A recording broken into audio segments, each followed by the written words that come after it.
నేను బ్రహ్మనాయుడు. ప్రస్తుతం మనతో ఉన్నారు మాజీ ఎమ్మెల్యే వైఎస్ఆర్సీపీ ఎమ్మెల్సీ తోట త్రిమూర్తులు గారు ఉన్నారు. త్రిమూర్తులు గారితో మాట్లాడదాం. నమస్తే త్రిమూర్తులు గారు. నమస్కారం సార్, బాగున్నారా? బాగున్నాం.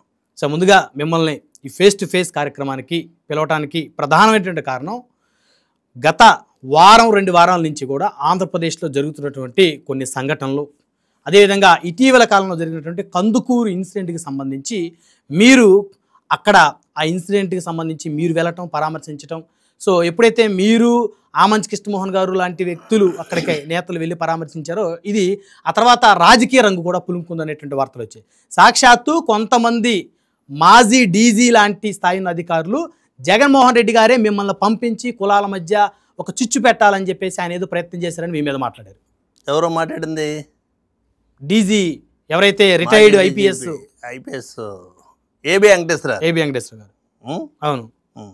సో మిమ్మల్ని వైసీపీ అధిష్టానం మిమ్మల్ని పంపించిందని మాట్లాడారు. అంటే ఆయనతోటి నాకు బాగా పరిచయం ఉంది. గతంలో 2014 నుంచి నేను ఎమ్మెల్యేగా ఉన్న టైంలో ఆయన డీజీ ఇంటెలిజెన్స్ చీఫ్గా పనిచేసేటప్పుడు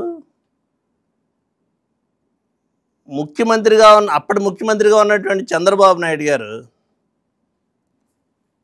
ముద్రగడ పద్మనాభం గారు ఆమరణ నిరాహార దీక్ష కూర్చుంటున్నారని అనౌన్స్ చేసినప్పుడు అక్కడికి నేను వెళ్తుంటే నన్ను వెళ్లకుండా ఆపడానికి ప్రయత్నం చేశారు. ఆ ఫోన్ చేసింది కూడా ఈయన ఎవరో కాదు, మీకు వెంకటేశ్వరే.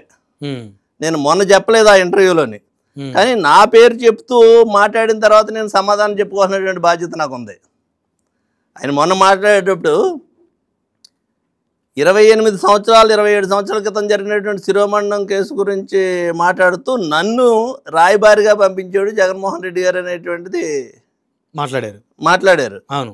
ఇది ఎందుకు చెప్తున్నానంటే దానికి సమాధానంగానే 2014 నుంచి 19 వరకు నేను ఎమ్మెల్యేగా ఉన్న టైంలో ఈయన డీజీ ఇంటెలిజెన్స్లో ఉన్నది పద్మనాభం గారు నిరాహార దీక్ష చేస్తుంటే నేను వెళ్తుంటే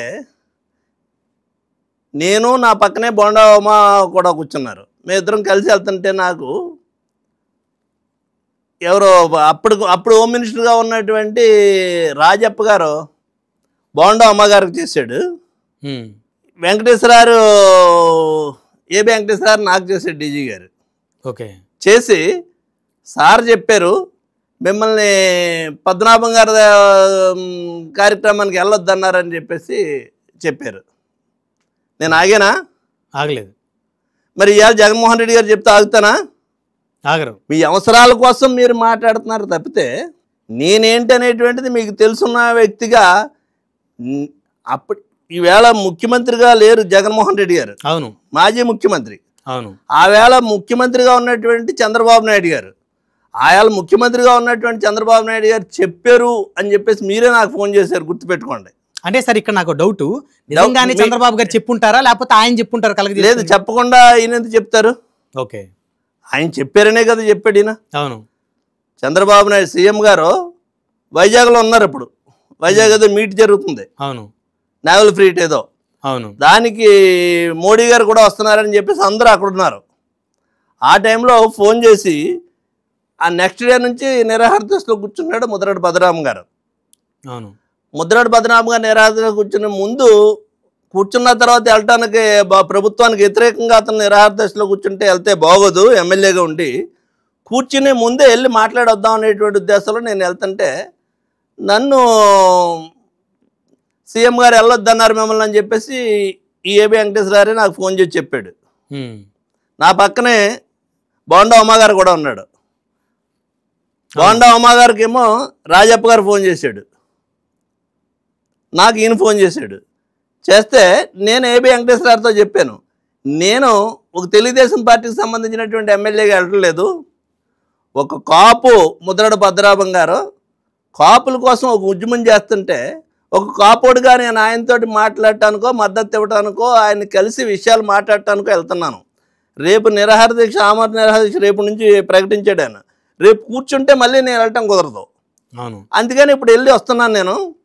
నేను ఒక కాపోడికి వెళ్తున్నాను తప్పితే తెలుగుదేశం పార్టీ ఎమ్మెల్యేగా వెళ్ళటం లేదని చెప్పినటువంటి విషయాన్ని గుర్తుపెట్టుకోండి వెంకటేశ్వర గారు. మీరు ఒకసారి మళ్ళీ గుర్తు చేస్తున్నాను.